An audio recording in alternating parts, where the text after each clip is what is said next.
AP deputy CM Pawan Kalyan fans అంతా ఎప్పుడెప్పుడని ఎదురుచూస్తున్న సమయం రానే వచ్చింది. ఆయన నటించిన లేటెస్ట్ చిత్రం 'హరిహర వీరమల్లు'.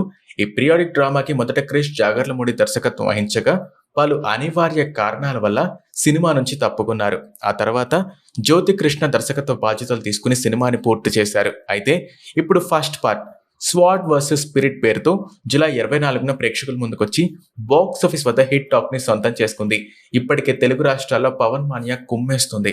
హిందీ నటుడు బాబీ డియోల్ మొఘల్ రాజు ఔరంగజేబ్ గా కీలక పాత్రలో నటించారు. అయితే వీరమలలో ఔరంగజేబ్ పాత్ర కోసం బాబీ డియోల్ కన్నా ముందు వేరొకరిని అనుకున్నారని తెలిసిందే. అయితే ఆయనతో కొద్ది రోజుల పాటు షూటింగ్ కూడా చేసినట్టు మూవీ యూనిట్ వెల్లడించింది. ఆ తర్వాత అనుకోని కారణాల వల్ల వైదొలిగినట్లు స్పష్టం చేశారు. ఇప్పుడు ఆ నటుడు ఎవరా అని డిస్కషన్ నడుస్తోంది. ఔరంగజేబ్ పాత్రలో ముందుగా నటించింది హిందీ నటుడు అర్జున్ రాంపాల్ అని తెలుస్తుంది.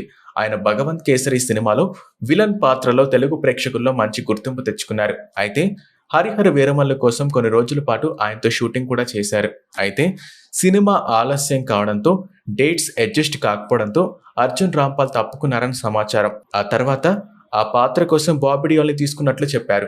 బాబీ డియోల్ సైతం 'యానిమల్' సినిమాలో ఫుల్ క్రేజ్ తెచ్చుకున్నారు. మరి ఈ సినిమాలో కూడా ఔరంగజేబ్ పాత్రలో ఆయన కుమ్మేశారనే చెప్పొచ్చు.